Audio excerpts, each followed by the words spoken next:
Starting our diving procedures. I'm hearing a hissing sound from the pilot's console. That's our pilot rope curtain. Pressurizing the cabin at the same atmospheric pressures we feel on the outside. We got a little bit of room today on the submarine, so feel free to spread out a little bit.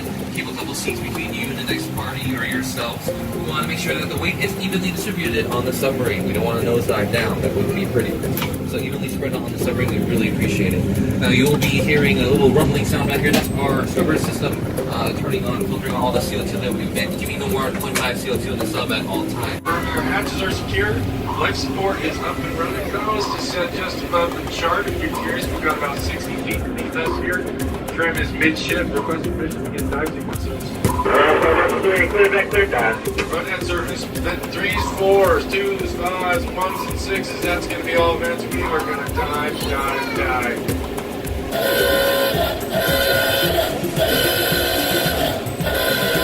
Contact open. United 40.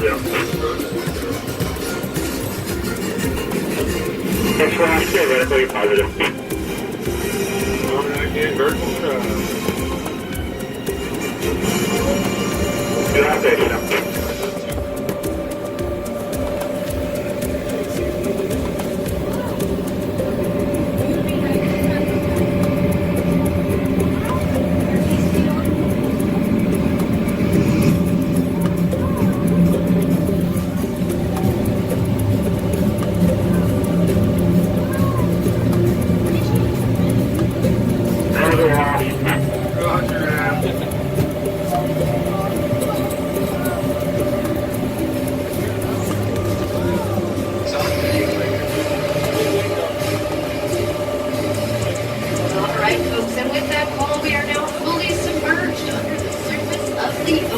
Give yourselves a big round of applause. You are all officially submariners.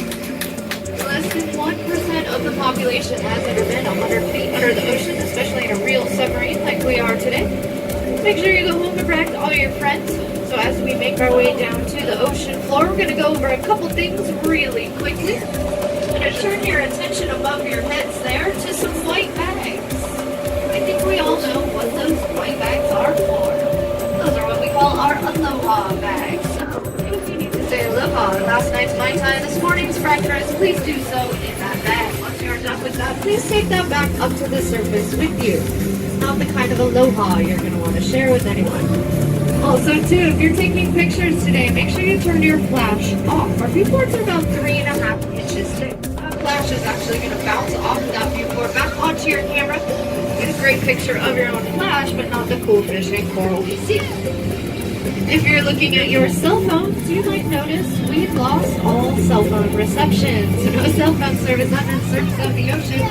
Unfortunately, no Snapchat, no Facebook, no Twitter for the next 45 minutes. Guys, we do recommend that you turn your phone on airplane mode. That's actually going to keep your phone from searching for service the whole time we're down here. Save your battery quite a bit longer. So since we don't get cell phone service, we have also lost all VHF radio communication. So for us to talk with our crew back up on the surface, we actually have to use what's called an underwater telephone. It is a type of hydrophone. It's the same technology scientists listen to dolphins and whales. So here in a moment, we're going to listen into our pilot make a communications check with our surface crew using that underwater telephone. Let's listen in.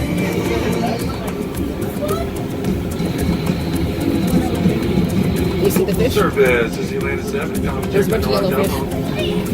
We got you loud and clear. We got you loud and clear as well. Vents are secure, and I think what we found down here looks like a reef. Yeah, you have a good dive now. Right there, touch there, sir. All right, so with that communications check, we are now free to roam around our 25-acre dive site down here. So before we start talking about the things that we're seeing out there, I'm going to turn your attention to the front of the submarine. I'm waving at this side of the submarine. You guys are on the port side of the submarine. We've got a digital depth gauge right up here that keeps track of how low we are at all times. So this is port. Do you know what that makes this side? Starboard? Starboard, yes. I was going to say the other side. You're way ahead of me. Yes, you are the starboard side. We also have a digital depth gauge right over our co-pilot's shoulder there. Do remember what side of the submarine you are on. I will be pointing out different things, either port or starboard. That's a big school of fish. As you can see, we have come up on our coral reef system here in Kona. Kona actually boasts one of the healthiest reef systems in the world. So this coral is very live and very healthy. First thing you might actually notice though is the color of the coral. So if you got one of our dive logs today, same page with the fish ID card, it's actually a color depth chart. The deeper you go in the ocean, colors actually change. You actually lose a lot of that ability to see color. In fact, at 20 feet, the color red goes away entirely. So this coral is very vibrant in color. We just cannot see that with the naked eye. So if you've seen any of those Blue Planet documentaries or scuba divers pictures, the coral looks a lot more bright and vibrant. They actually have really high-powered lights with them. That helps illuminate the color of the coral. We don't have lights on the side of our submarine. We don't have to really distract the fish. We like to keep it all natural down here, so this is exactly how you would see out of a scuba diver's mask. Kind of step into that UV light, almost makes a black light down here. So if any of you are wearing fluorescent colors, have a look at those fluorescent colors. They're probably glowing right now. Kind of stepped into that black light. If you had a red shirt on, it might not be quite as red as it was on the surface. So like I said, very alive, very healthy. Part of the coral that we actually see is a calcium carbonate exoskeleton. So inside of that exoskeleton, there are millions of tiny organisms. That organism is called the coral polyp. Little coral polyp actually feeds off of photosynthesis. It has particles of algae growing inside of its body. So it does need sunlight to grow. It also feeds off of plankton. Actually, it'll come to the surface of the coral at night, stick its little jellyfish-like tentacles out, and pick up the plankton that's floating through the waters here.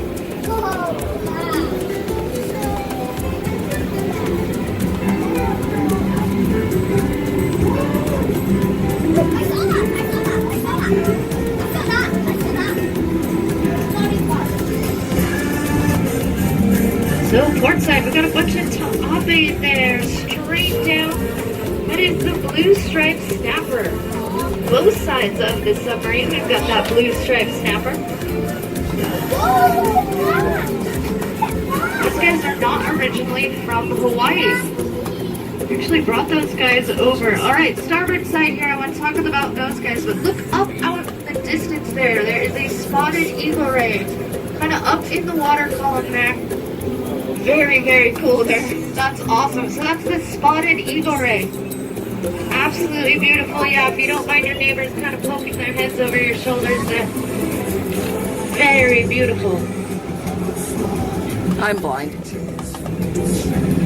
Kind of out in the distance out there. You can just see them flying through. Very cool. So we don't see those guys very often out here. That was the spotted eagle ray. Absolutely beautiful. Very cool treat, guys. Alright, so like I was saying, sorry, I get distracted by cool fish and eagle rays out here. We were talking about those Ta'abe, those blue striped snapper there. Like I said, they're not originally from Hawaii. We actually brought them over right around the same time we became a state. We had a huge population boom at that time. We started bringing in fish from other places to help supplement the food source. Unfortunately, though, when we brought those Ta'abe over, we didn't do our homework. We brought them over from Tahiti. Over in Tahiti, they grow about 5 to 6 pounds. A pretty big fish. And as you can see here, they're only not even quite a pound. So Tahiti actually is a tropical climate, where surprisingly Hawaii is subtropical. So because of that decrease in water temperature, it actually stunted their growth. So we didn't think that one through very well when we brought those guys over here. In fact, a lot of the local fishermen have a saying, it takes two to make a taco. Those little Ta'abe. But still pretty beautiful fish out here. One of the numerous types of schooling fish that we see. So fish school primarily for protection. They want to make themselves look as big as possible from a distance.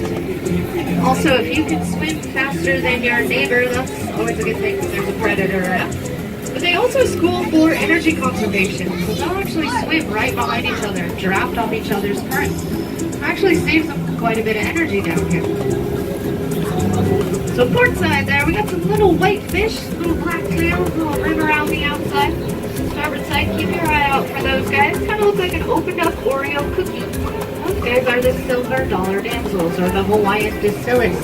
Very cute little fish, but they're actually very vicious. They live most of their lives over one patch of coral. They will do anything in their power to protect that patch of coral. So much so that they're known to attack scuba divers and snorkelers. But they're that small, they don't do a whole lot of damage. But over the years, they have coined the nicknames the Chihuahuas of the ocean. Oh.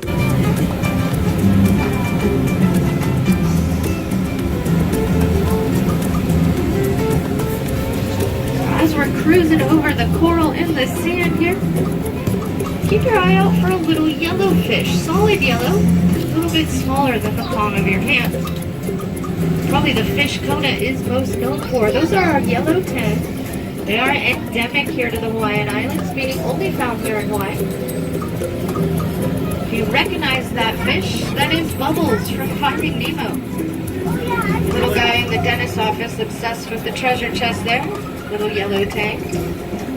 Like I was saying, probably the fish Kona is most known for. We actually used to be nicknamed the Gold Coast. When the waves would crash up on shore, there'd be huge schools of these yellow tang in the crest of the wave. The wave would break, the whole wave would be yellow with those yellow tang. But unfortunately, just like in the movie Finding Nemo, they are the most popular aquarium fish. About 20 years ago, the aquarium trade started coming in here, taking those yellow tang off of our reef system. Actually almost decimated the entire yellow tang population. But we are diving on a marine sanctuary. This is a marine preserve. So it is now illegal to take any fish off of this reef for any commercial reasons, either commercial fishing or that aquarium trade. They take it pretty seriously too. It's about a $50,000 fine per fish if you're caught. So we are starting to see their numbers increase, but again, it's a very slow process. There you go, starboard side. There's some of those silver dollar damsels out there, little white fish with black rings around the outside.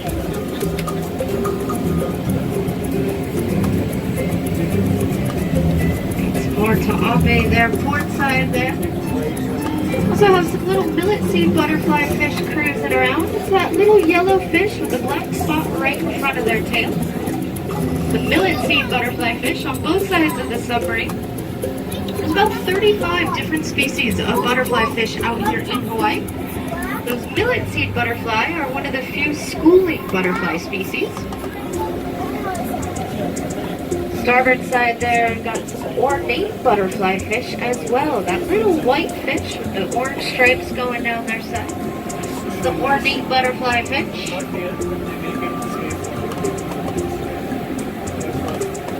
Also starboard side, kind of out and down. Bunch of little tiny fish out there. A little brown body with the clear tail. These guys are the chocolate dip damsel. And like their cousin, the silver dollar damsel. Again, very aggressive. Not quite as aggressive as the silver dollar, but still a very aggressive little fish.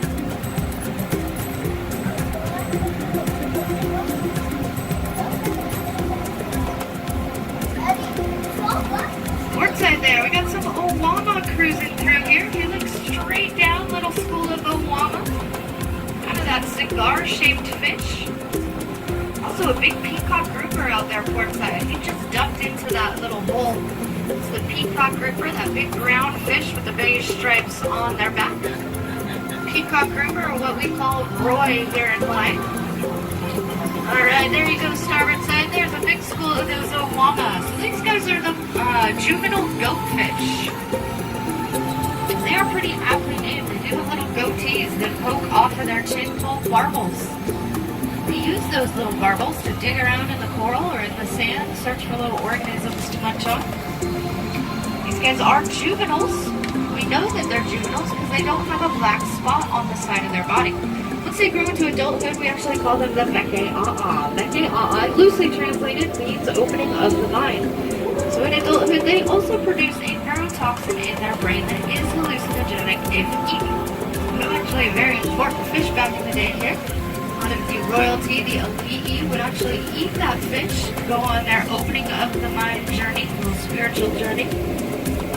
These guys are the juvenile version. We call them Owama in their juvenile stage.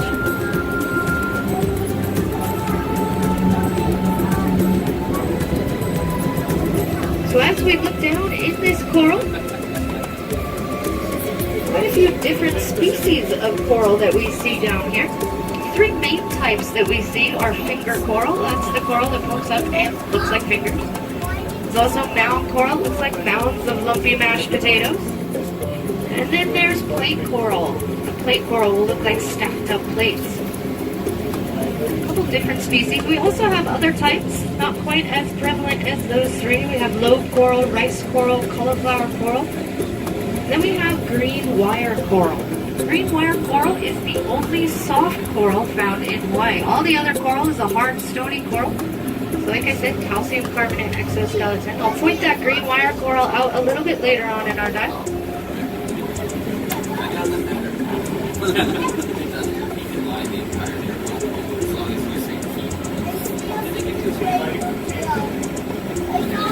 Beautiful views of this coral reef. Ooh, starboard side, you guys have some big bluefin trevally out there. That big silverfish, neon blue edging there. That is the bluefin trevally, and they are one of the apex predators out here. Oftentimes we'll see them swim right underneath our submarines. So like I said, we've been diving out here for the last 30 years. And a lot of these fish know this stuff. They use us to their advantage. Oftentimes those bluefin trevally will swim right underneath us, actually use us as camouflage. You might see them dart out from time to time, try and grab a quick snack. You can see all those little ta'ape kind of hiding out in those finger coral there. They are hiding from that bluefin trevally.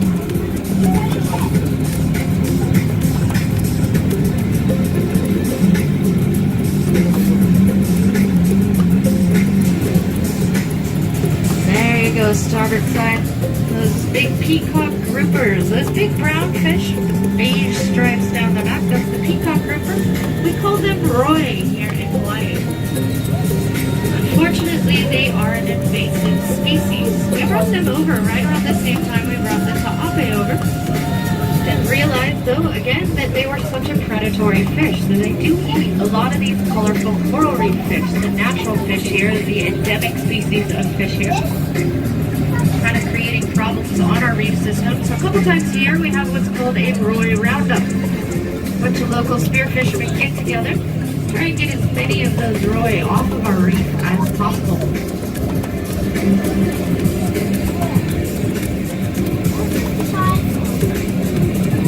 Starboard side there you have a little pink-tailed triggerfish.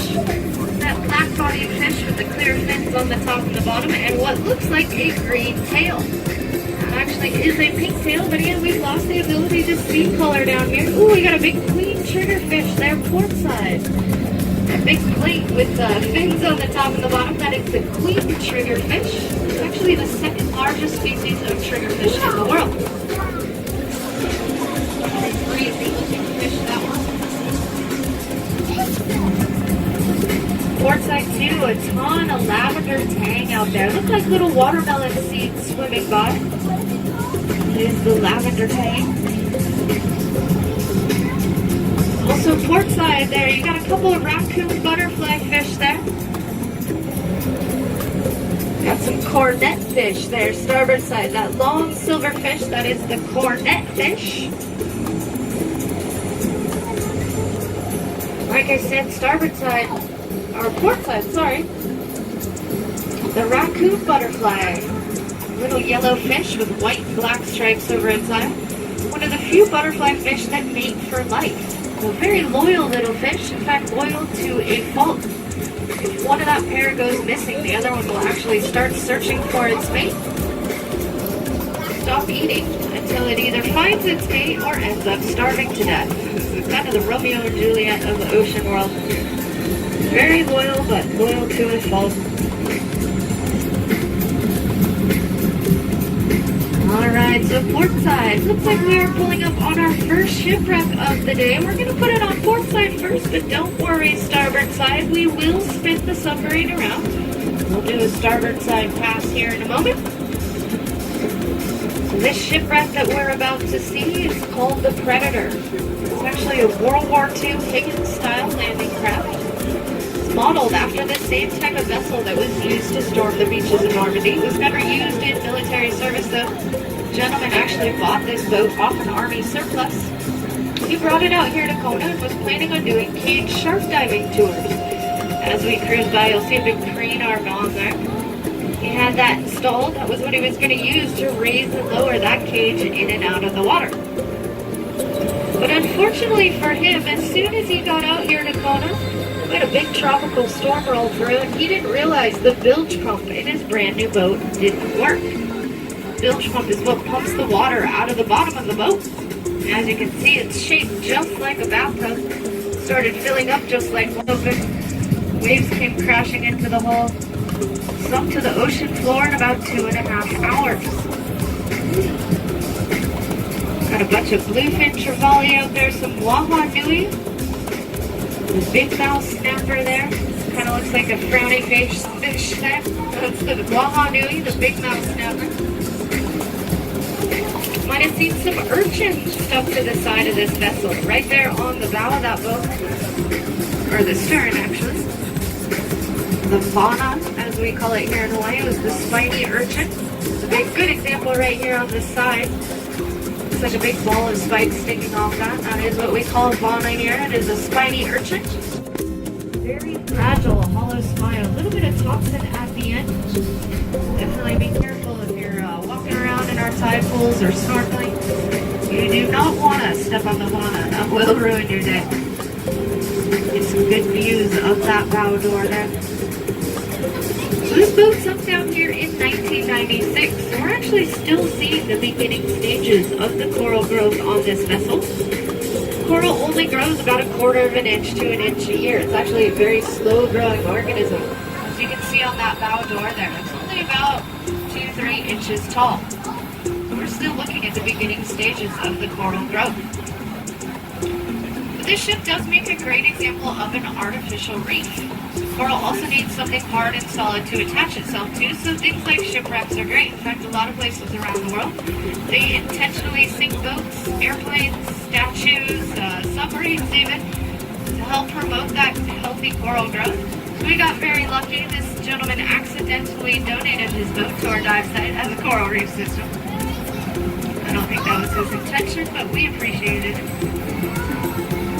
Alright, starboard sides. We are spinning the submarine around here. We're going to do a starboard side pass for you folks.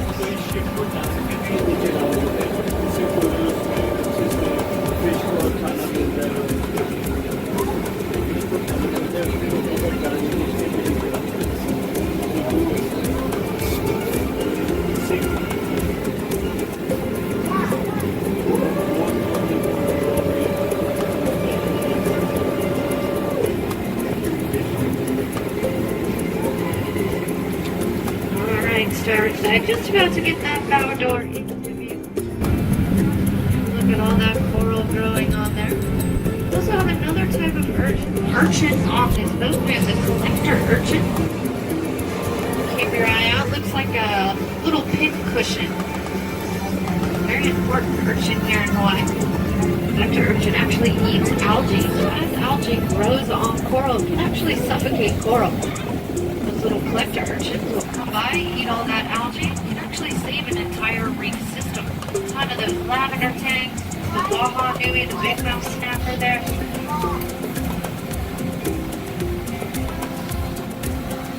Great example of that fauna right on the bottom part of that crane arm there. Quite a bit of fauna here on this stern of this vessel here.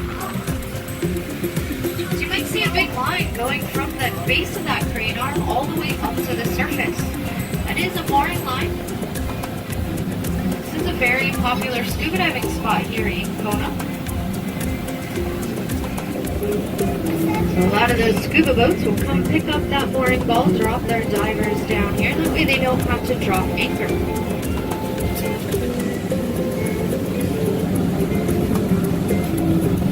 Quite a few moorings installed up and down the Kona coast. A lot of these moorings were actually installed by Jerry Garcia from the Grateful Dead. As a very avid scuba diver here in Kona, started noticing that a lot of our reefs were getting damaged by people dropping anchors on them. So he actually went to the city, asked them to start installing more moorings. They told him they didn't have the money to do so. So he actually put a bunch of benefit concerts together, raised a bunch of money, installed a ton of the moorings up and down the Kona coast here. So a lot of these we have Jerry Garcia to thank for that.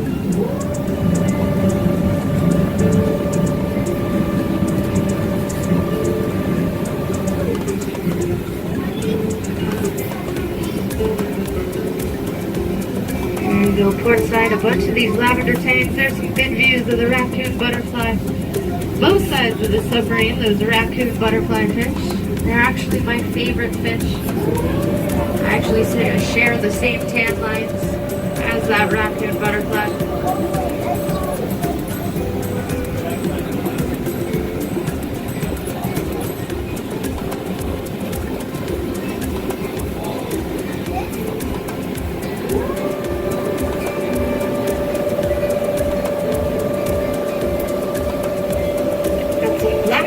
Out there as well. Kind of mixed in with these lavender tang. A ton of lavender tang out there on port side.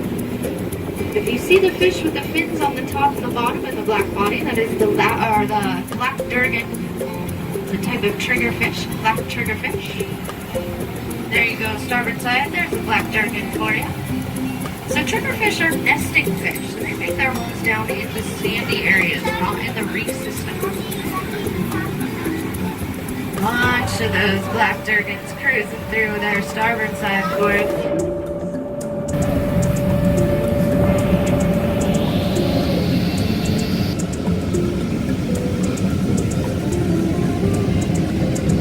Oh, we got some big sleek unicorns cruising through here on starboard side. Got that really nice triangle tail. There's the sleek unicorn fish.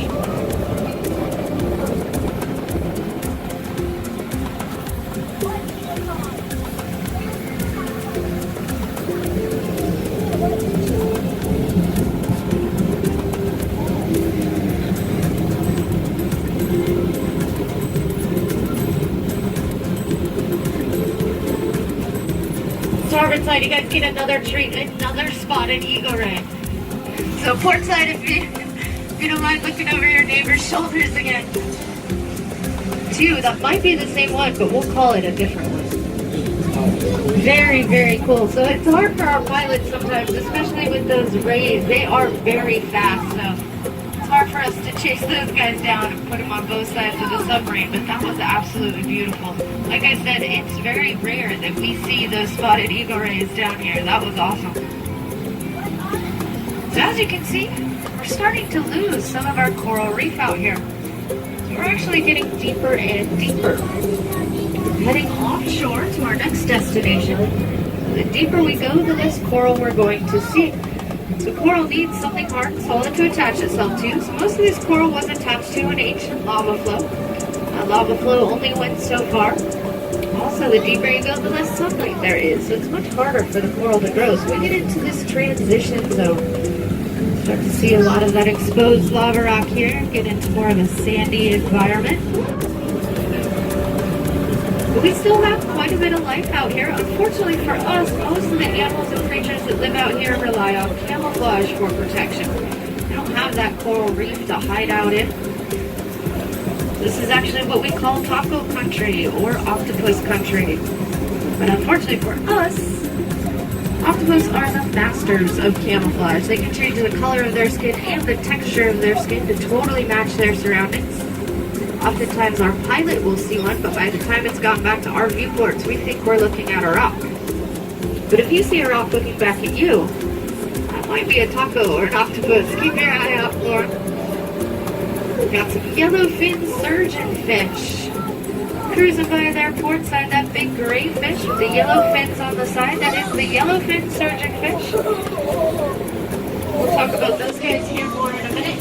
Getting into this Halameda seagrass.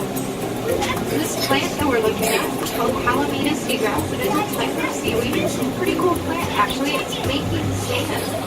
So it produces calcium carbonate. That flake at the top of that plant will get bigger and bigger, eventually get carried off by the currents. About 5% of the white sand found here in Hawaii is from this Halameda seagrass. Those yellowfin surgeon fish, you might see them get really close to the viewports.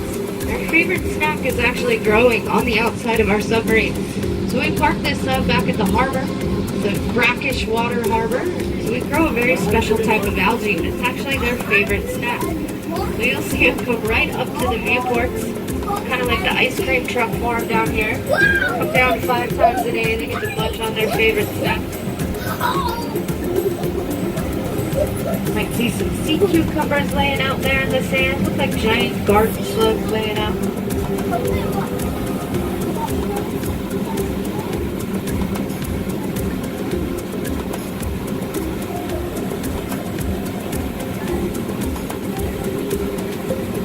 Apex predators out here, they are very attracted to shiny objects. So if you're snorkeling at all, make sure you take all your earrings off and such. Alright, here we go. This sailboat here used to be a very high-end sailboat called the Angea. She is now a very low-end sailboat called the Lady. A couple from Alaska actually owned this vessel. Decided they wanted to retire in warmer water, so they sailed her out here. Picked up a mooring, started doing some repairs on their boat here. Unfortunately, the husband had to go back to Alaska, finish up a couple things before retirement started. While he was away, the wife noticed she had termites on board. So she tried a couple different ways to get rid of those termites. Her last solution, though, was to smoke them out. Not a great way to get rid of termites on a boat with deep depths. She actually grabbed one of her safety flares, thinking a whole lot of smoke, not a lot of fire. But she forgot about tailings that drop off of those safety flares. Actually lit her peak deck on fire. That fire spread to the galley, where it ignited her propane tank. She had a pretty significant explosion on board. In fact, you look in the middle of this boat, it boats out on each side. That's where that explosion happened. She was able to jump overboard in time, though. She did survive.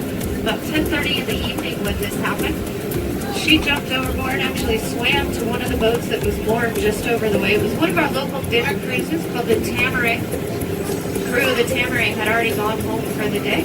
She climbed aboard the Tamarack, happened to find an open liquor cabinet, decided to keep herself warm, took all her wet clothes off to let them dry. Next morning when the crew of the Tamarack got to work, they found her passed out on the deck with nothing but a smile. Ever since then, this boat has been known as the Lady, or the Naked Lady, the Crazy Lady. Again, another popular scuba diving spot here in Kona. Might have seen that mooring line off the stern of that vessel.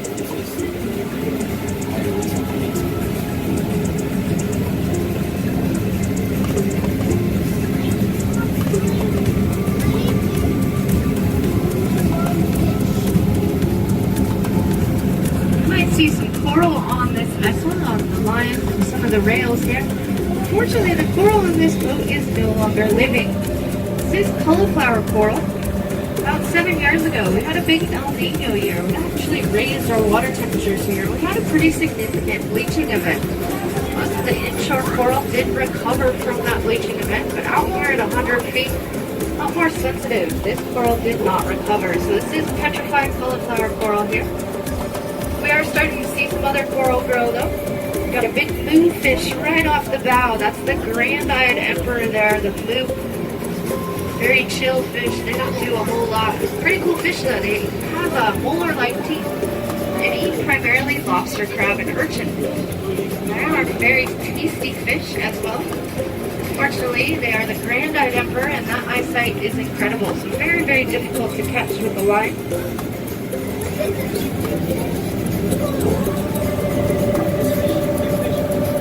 Alright, have a look at those depth gauges, folks. 105 feet on the ocean floor. Make sure you give your loved ones the deepest hug or kiss you've ever given them. You might see that little green string hanging off the stern there. That's that green wire coral I was talking about before, that soft coral. There is a white-tip reef shark just came off of the stern. Looks like he just ducked back under the stern of that boat there, folks. That is the white-tip reef shark. He's kind of just spinning around underneath the bottom there. We're going to try and touch down again, maybe get some sand going. A lot of these predator fish, sand goes up in the water column. These fish is in distress, so they'll kind of come check it out. Very, very cool. So we haven't seen a shark out here in probably a month. So that was awesome. Flying over their gills. These white-tip reef sharks have a special muscle in the back of their throat and their mouth that keeps that water flowing over their head. They are not turtle punchers. But at night, they're going to go back spray, and then during the day they come into the sandy areas and some nice places to hide, like shipwrecks. Just kind of hang out. It's pretty docile during the day, but more aggressive at night.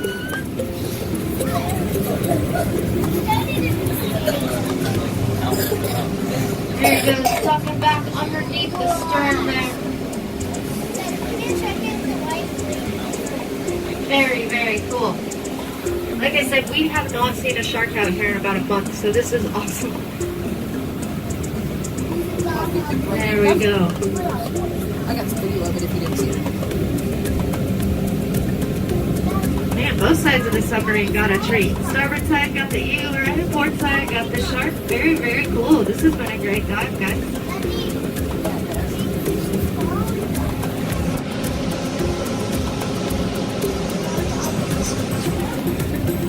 Alright folks, so here in a moment we're going to sit down in the sand again. We have skids on the bottom of our submarine, just like a helicopter, so perfectly safe to sit down and look at those depth gauges. Any conversations right now, probably the deepest conversations you've ever had. Once we sit down, you're going to hear a noise coming from the pilot's cockpit. So we didn't actually get a submarine with a periscope, so we have no idea what's happening above us. So what we do is we send up a huge bubble of air. Our surface crew is going to find that bubble of air, clear the area of any boats, paddle boarders, swimmers, things like that. They will then give us permission to surface. So here in just a moment, we're going to listen into our pilot make his surfacing procedures. So sit back, relax, take in the views, and we'll start heading up here in just a moment.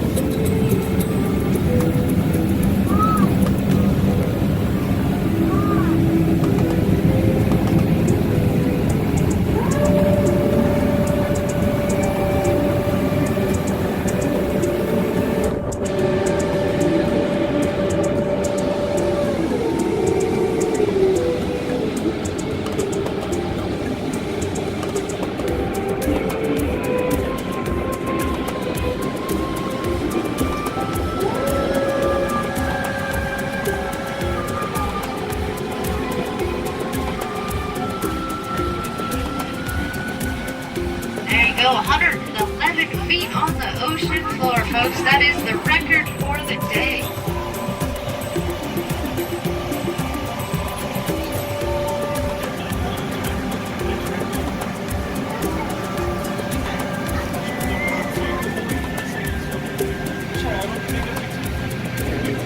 Alright, surface is the Atlantis 7 down here. We just completed our tour. We've touched down at about 113 feet offshore of the lady requesting heading and clearance. 48 is going to be 050. Roger, 050, Arizona 20 surface. Alright, so we're going to use our natural buoyancy and our vertical thrusters to take us to about 60 feet. That usually has given our surface crew enough time to find that bubble, clear the area. Once they have determined the area is secure, we're going to fill our ballast tanks with air and go cruising the rest of the way up. That actually will be the fastest part of our dive. In fact, we go so fast sometimes we catch up with the bottom part of that bubble. So keep your cameras and phones handy. It might look like we're floating through a champagne flute.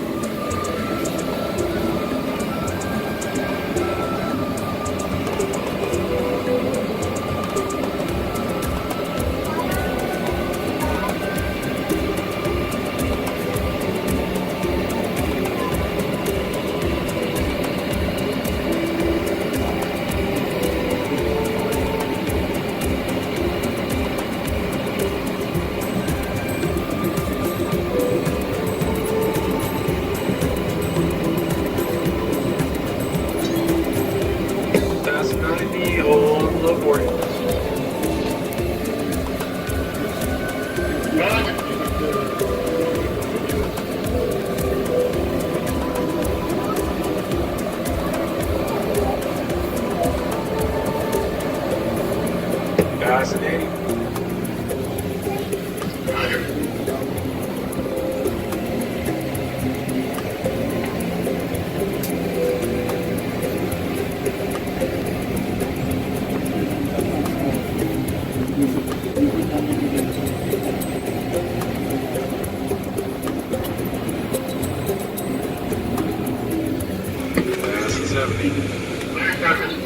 Roger, clear service, switch and isolated blow in the air balance system. We're coming all the way back up. Alright folks, so with that clearance to surface, we are going all the way up. So hold on to your seats everybody, because here we go.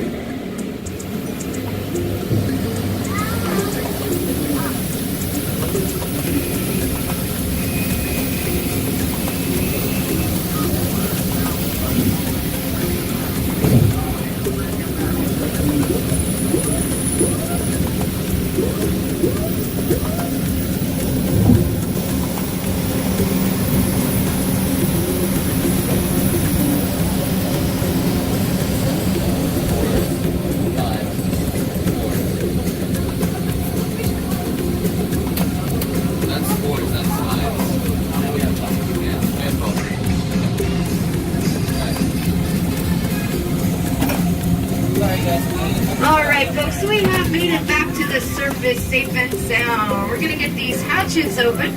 If you're sitting under or near a hatch, sometimes a little bit of water will drip down, so make sure your phones and cameras are stored accordingly. While we get these hatches open, let's give a really big round of applause to your pilot today, Brooke Curry.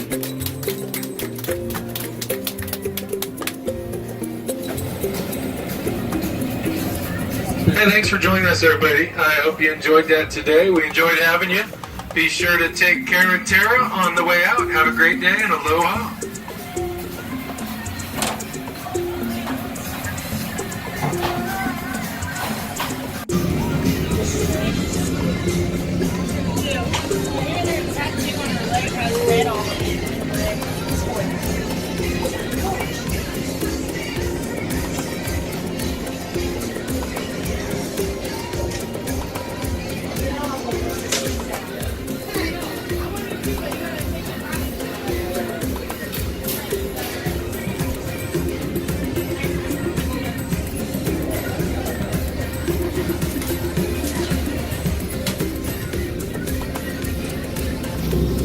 One hand for you, one hand for the boat. But if you're not taking pictures, let's wave goodbye to these guys.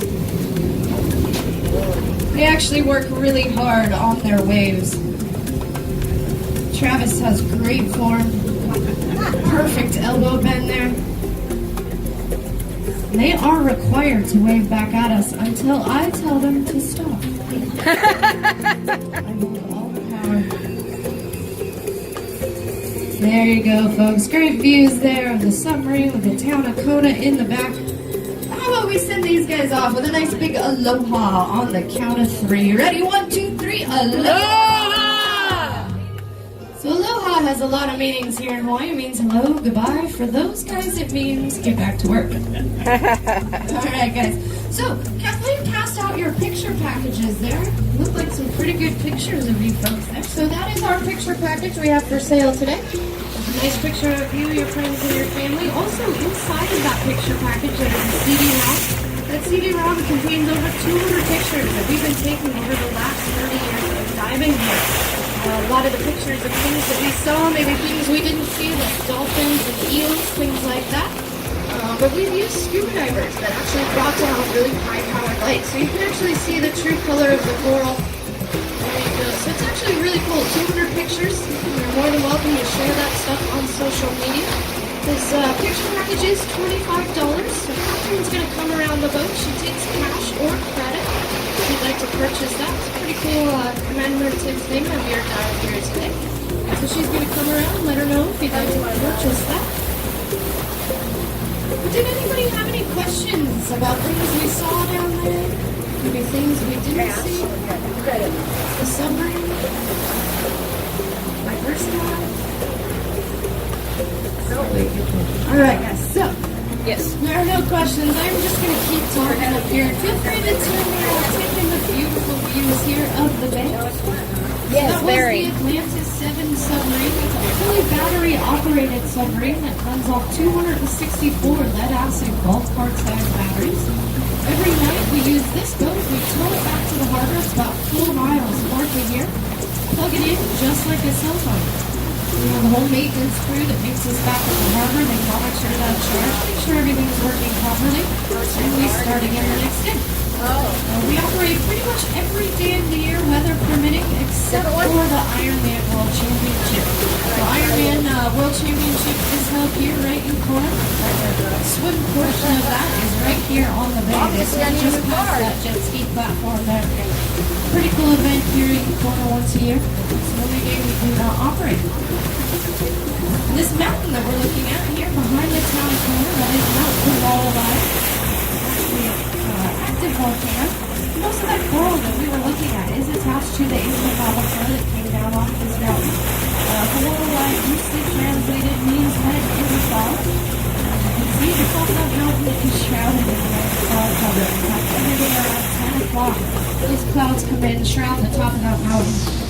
But that's part of what makes our coffee here in Kona so good. So the coffee plant really loves that early morning sun, afternoon shade, rich volcanic soil.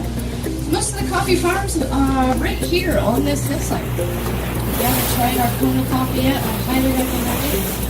Definitely get the 100%, go get the blend, get the 100% Kona coffee, you won't be disappointed. Like I said, it is an active volcano.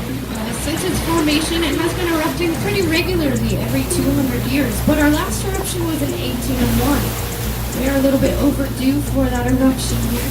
But geologists are saying that because Kilauea went off for such a long period of time at such a steady rate, it actually reduced a lot of the pressure here in Hualai and Mauna Loa back there. They are expecting now that Kilauea is all but stopped, the pressure is starting to build again. So they are expecting another eruption within the next 100 years or so. If you've been to our airport here in Kona, it actually flew directly on that 1801 lava flow. It came down so hot and so fast, it created a flat spot on the island. We don't have too many flat spots here, so when we find one, we build airports. I'm not an airport builder. I always feel like history repeats itself. I probably wouldn't build my airport there, but we do here in Kona. When you live on a life of all that we know. Any of you Seattle Seahawks fans? Good. I know. Yeah. So the owner, or the former owner of the Seattle Seahawks, Paul Allen there, this is his house over here on Portside. I recognize that name. He's also the co-founder of Microsoft, Bill Gates' business partner there. Unfortunately, he did pass away about 3 months ago or so. This is his vacation house. His sister took over the estate, I believe. But we always knew when Paul Allen was in town, he'd actually bring his mega yacht. Park it right about where the Explorer is over there. And he'd take a helicopter from that boat over to the helipad that's behind his house. So he'd take a helicopter. In fact, there was a rumor saying that he never touched a road when he was here. He just took helicopters everywhere. Billions of dollars, that's what you do. But here in a moment, you'll see the only water driveway on the island. So he'd take his helicopter, but he'd send his yacht crew up this little inlet here. This inlet goes right to his front door.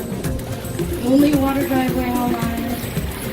The city didn't actually want him to build that water driveway. They threatened to fine him as he was building it. They did fine him. They paid the fine, continued building, and now he has a water driveway. You do that when you have billions of dollars, again. But he was big into marine conservation. Actually donated millions of dollars to help marine conservation. He was a really good dude. Very well missed, especially in the marine community. But there you go, Paul Allen's house. Didn't know you were getting the famous house tour. An additional $5. Over here on the starboard side, we got this big red roof building here. This is the Kona Inn on top. That's the Kona Inn. That is the hotel back in the day. Actually, all the rich and famous used to stay right there at the Kona Inn. Elvis stayed there. A couple other people that I don't remember. But it's now just shops and a restaurant. It was the first building on the island to get running water and electricity. Like I said, shops and a restaurant. And they do have the best mud pie on this side of the island. So I highly recommend their mud pie. If you haven't had that yet, I know, it's delicious. It's Kona coffee ice cream, Oreo cookie crust, chocolate drizzle. Definitely just go have a piece. Their Mai Tais are pretty delicious as well. They've got a beautiful patio there. It overlooks the bay, especially at sunset. So definitely go check that place out.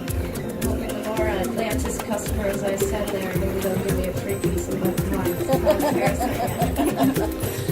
We're almost back at the pier here, folks. So I just want to say thank you all so much for coming out, coming coming diving with us today. I love hanging out with you guys under the water. That, like I said, that was a great dive. We haven't seen that shark in over a month, so we're stoked he's back. So that was really cool. So thank you again so much. I hope you all have a great rest of your day. Aloha.